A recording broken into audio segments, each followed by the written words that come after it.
Claire called on Thursday evening.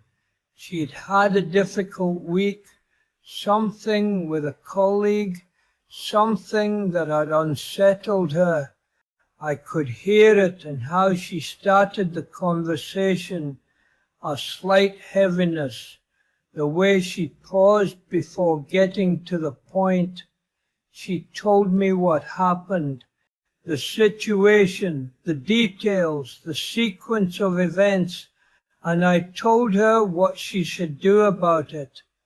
3 options, clearly laid out, practical, sensible, actionable.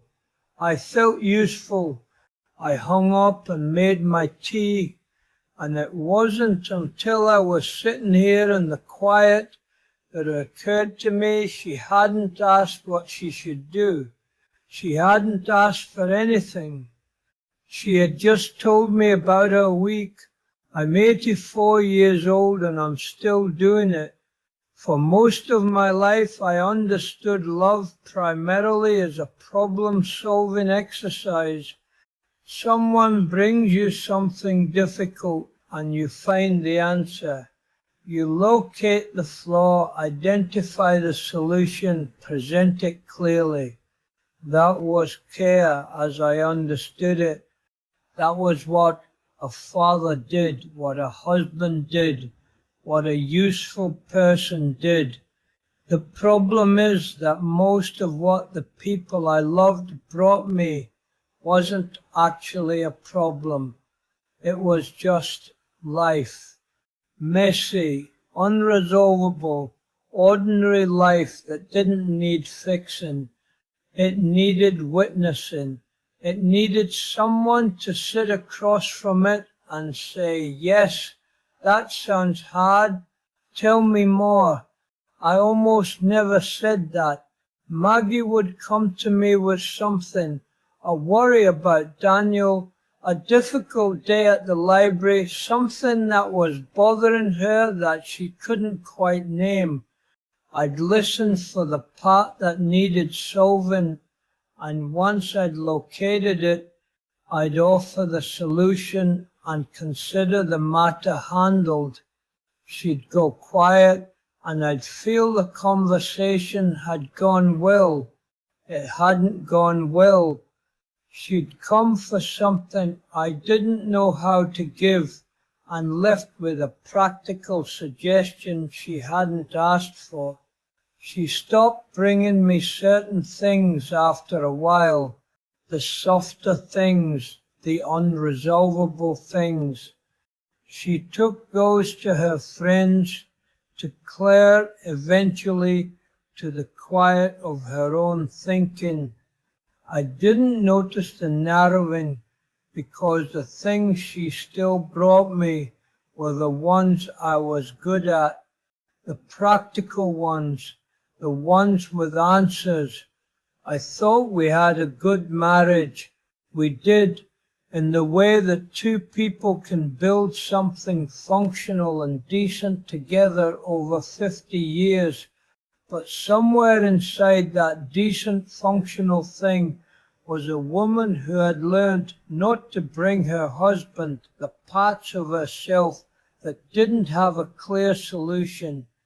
That's a loneliness I put in her without ever meaning to, without ever knowing. Daniel stopped bringing me things at around 15 or 16 for his own reasons.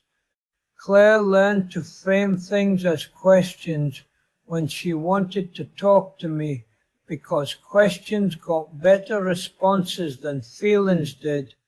A question I could answer, a feeling I didn't know what to do with, so I converted it into a question and answered that instead.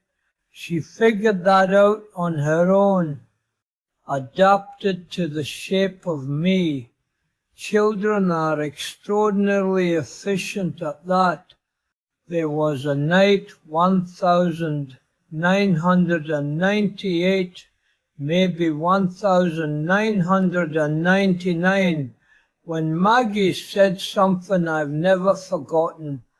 We were sitting here after dinner, the house quiet, and she said, "Eldon, do you ever just want to know how someone is? Not to fix anything, just to know." I said I did. I thought I did. She nodded in a way that suggested she wasn't entirely convinced.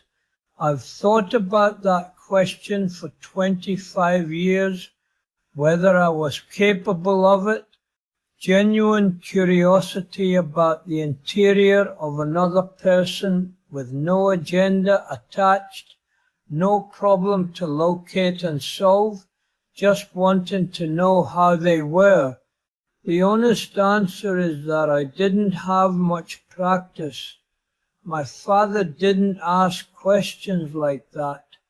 Nobody in my house growing up sat with a feeling for its own sake.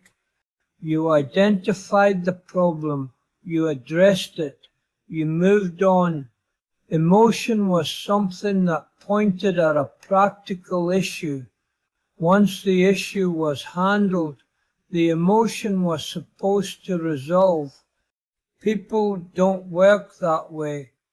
I understood that intellectually as a teacher. I never managed to apply it in my own kitchen. Ruth is different with me than most people have been. She'll ask how I am and then just wait, without filling the silence with a suggestion or a reframe. It's uncomfortable sometimes. I'm still not sure what to do with a question that's just a question with no task attached, but I'm learning. At 84, finally learning what asking actually means. Claire came last week and I tried something different. She mentioned something that was weighing on her and I didn't locate the problem and I didn't offer the options. I just said, "That sounds like a hard thing to carry," and I waited. She talked for 20 minutes. Things I didn't know were there. Things she'd probably been waiting to say for longer than that 1 week. I didn't solve any of it. I don't think she needed me to. I think she just needed to know her father was curious about her, that her interior life was worth his unhurried, unagendered time. I should have given her that 30 years ago. Better late than never, people say. I believe that mostly.